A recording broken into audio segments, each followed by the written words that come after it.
ಹೆಂಗಸರು ಮನೆಯಲ್ಲಿ ಮಾಡುವಂತಹ ಈ ಘನಘೋರ ತಪ್ಪುಗಳಿಂದಲೇ ಮನೆ ಸರ್ವನಾಶ ಖಂಡಿತ ಆಗುತ್ತದೆ.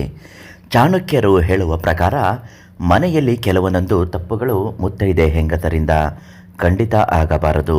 ಆ ತಪ್ಪುಗಳಿಂದ ಮನೆಯಲ್ಲಿ ಏಳಿಗೆ ಆಗುವುದಿಲ್ಲ. ಅನಿವಾರ್ಯ ಸಾವಿನ ಸಮಸ್ಯೆಗಳು, ದುಡ್ಡಿನ ಸಮಸ್ಯೆಗಳು, ಸಾಲದ ಸಮಸ್ಯೆಗಳು, ಆರ್ಥಿಕ ಪ್ರಗತಿ ಕಾಣದೇ ಇರುವುದು, ಮನೆಯಲ್ಲಿ ಬಡತನ ಆವರಿಸುವುದು, ಉದ್ಯೋಗದಲ್ಲಿ ಬಡ್ತಿ ಸಿಗದೆ ಕೆಲಸ ಕಳೆದುಕೊಳ್ಳುವ ಸಾಧ್ಯತೆ ಮತ್ತು ಮಕ್ಕಳಿಗೆ ಮದುವೆ ವಿಚಾರದಲ್ಲಿ ತೊಂದರೆಗಳಾಗುತ್ತೆ, ದಾಂಪತ್ಯದಲ್ಲಿ ಸಮಸ್ಯೆಗಳು ಎದುರಾಗುತ್ತದೆ. ಅಂತಹ ತಪ್ಪುಗಳು ಹೆಂಗಸರು ಯಾವುದು ಮಾಡ್ತಾ ಇದ್ದಾರೆ, ಈ ತಪ್ಪುಗಳಿಂದ ಈಗಾಗಲೇ ಪಶ್ಚಾತ್ತಾಪ ನೋವುಗಳನ್ನು ಅನುಭವಿಸುತ್ತಿದ್ದರೆ ಯಾವೆಲ್ಲ ಪರಿಹಾರ ಮಾಡಿಕೊಳ್ಬೇಕು ಇವತ್ತಿನ ಮಾಹಿತಿಯಲ್ಲಿ ನಿಮಗೆ ತಿಳಿಸಿಕೊಡ್ತೀನಿ. ಅದೃಷ್ಟಧಾರೆ ಫೇಸ್ಬುಕ್ ಪೇಜನ್ನು ನೀವು ಇನ್ನೂ ಫಾಲೋ ಮಾಡ್ತಿಲ್ಲ ಅಂದರೆ ಮೊದಲು ನಮ್ಮ ಪೇಜನ್ನು ಫಾಲೋ ಮಾಡಿ. ಪ್ರತಿದಿನ ಸಮಸ್ಯೆಗೆ ಪರಿಹಾರ ಆಗುವ ಮಾಹಿತಿಗಳು ನಿಮ್ಮ ಮೊಬೈಲ್ಗೆ ಉಚಿತವಾಗಿ ಪ್ರತಿದಿನ ಲಭ್ಯವಾಗುತ್ತೆ. ನಿಮ್ಮ ಕಷ್ಟಗಳು, ಸಮಸ್ಯೆಗಳು ಏನೇ ಇದ್ದರೂ ಶಾಶ್ವತವಾಗಿ ಪರಿಹಾರ ಆಗಲು ಪಂಡಿತ್ ಯಶವಂತರಾವ್ ಗುರುಗಳು ಅವರಿಗೆ ಒಂದೇ ಒಂದು ಕರೆ ಮಾಡಿ ತುಂಬ ಚೆನ್ನಾಗಿ ಪರಿಹಾರವನ್ನು ಅದ್ಭುತವಾಗಿ ಹೇಳುತ್ತಾರೆ.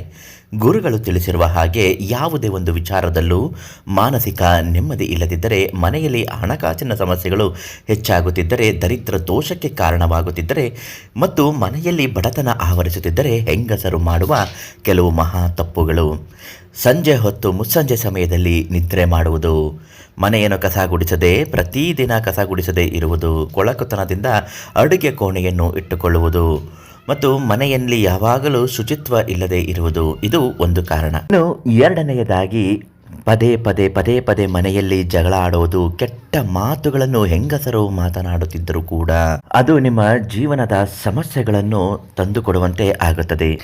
ಇನ್ನು ಅಕ್ಕಪಕ್ಕದ ಮನೆಯವರ ಜೊತೆಗೆ ನಿಮ್ಮ ಮನೆಯ ವಿಷಯವನ್ನು ಹೇಳುವುದು ಅಥವಾ ಬೇರೆಯವರ ಮನೆಯ ವಿಚಾರವನ್ನು ನಿಮ್ಮ ಅಕ್ಕಪಕ್ಕದ ಮನೆಯವರ ಜೊತೆ ಆಡುವುದು, ಸಣ್ಣ ಪುಟ್ಟ ವಿಚಾರಕ್ಕೂ ಕೂಡ ಅಕ್ಕಪಕ್ಕದವರನ್ನು ನೋಡಿ ಹೊಟ್ಟೆ ಕಿಚ್ಚು ಪಡುವುದು, ಇವೆಲ್ಲವೂ ಕೂಡ ನಿಮ್ಮ ಮನೆಯ ದರಿದ್ರ ದೋಷಕ್ಕೆ ಕಾರಣವಾಗುತ್ತದೆ.